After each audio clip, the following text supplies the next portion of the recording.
બનાસકાંઠાના સુઈગામ તાલુકાના કોરેટી ગામની સીમમાં માઇનોર કેનાલમાં મસ્ત મોટું ગાબડું પડતા લાખો લીટર પાણીનો વેડફાટ થયો છે અને ખેડૂતોના તૈયાર પાકમાં પાણી ફરી વળતા ભારે આર્થિક નુકસાન વેઠવાનો વારો આવ્યો છે।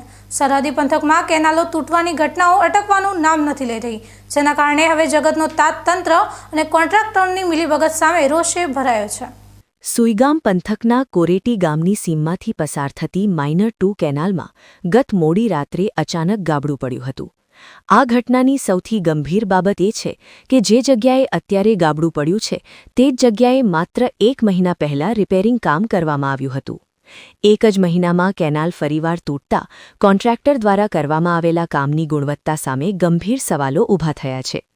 કેનાલ તૂટવાને કારણે લાખો લીટર પાણીનો પ્રવાહ આસપાસના ખેતરોમાં ફરી વળ્યો હતો, જેમાં અંદાજે 3 એકરથી વધુ જમીનમાં ઊભો પાક પાણીમાં ગરકાવ થઈ ગયો છે। ખેડૂતોએ રાત દિવસ એક કરીને જે પાક તૈયાર કર્યો હતો તે હવે અધિકારીઓ અને કોન્ટ્રાક્ટરની બેદરકારીને કારણે નષ્ટ થઈ રહ્યો છે।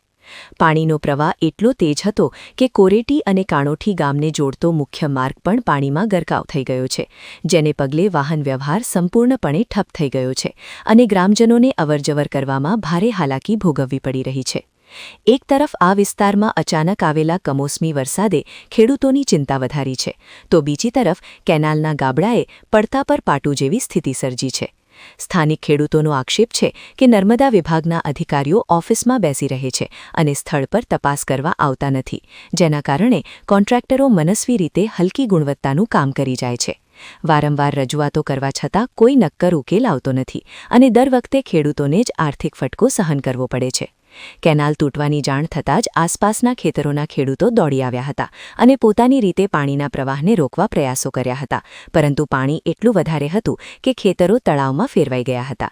ખેડૂતોની માંગ છે કે આ મામલે જવાબદાર કોન્ટ્રાક્ટર વિરુદ્ધ કડક કાર્યવાહી કરવામાં આવે અને ખેતરોમાં થયેલા નુકસાનનું વળતર સરકાર વહેલી તકે ચૂકવે। અત્યારે તો કોરેટી અને કાણોઠી માર્ગ બંધ હોવાથી લોકો મુશ્કેલીમાં મુકાયા છે અને તંત્ર ક્યારે જાગશે તેની રાહ જોઈ રહ્યા છે।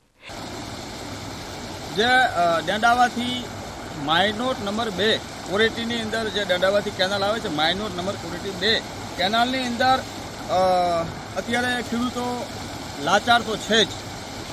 ખેડૂતો કુદરતી આફતોની અંદર જે હેરાનગતિની અંદર જે બેવેદાર થઈ ગયા, દેણામાં જતા રહ્યા।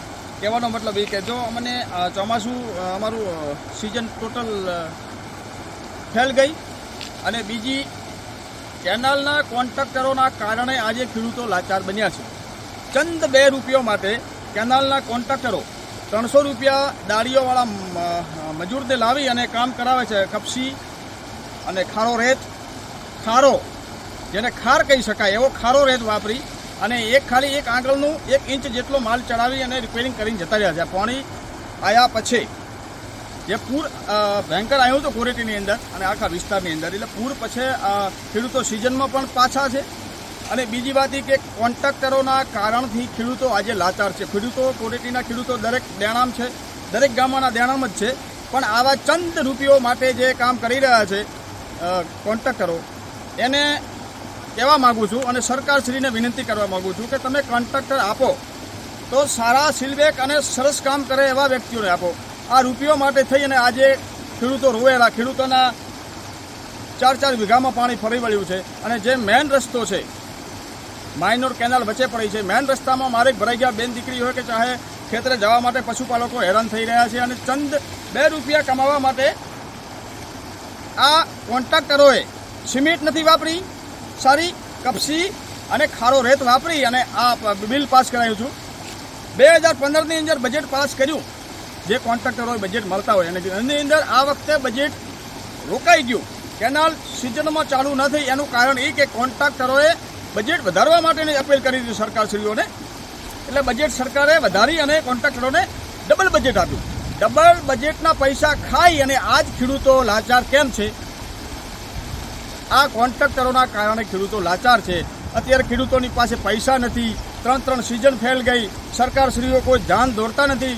કેનાલ નિગમના અધિકારીઓને કહેવા માગું છું કે આવા જે છેડતી કરવાવાળા છે, આ કેનાલની છેડતી કરીને ચંદ 2 રૂપિયો માટે જે ખેડૂતોની જે બધી રીતથી પથારી ફેરવી હોય તો આ કોન્ટ્રાક્ટરોને તમે જવાબ આપો, આવા કોન્ટ્રાક્ટરોને રખાય નહીં। આની જાંચ થાય નકા આવનારા સમયની અંદર કેનાલના તમામ માઇનોર નંબર 2 હોય કે માઇનોર નંબર 1 હોય કે તમામ વિસ્તારની કેનાલોની જાંચ થશે.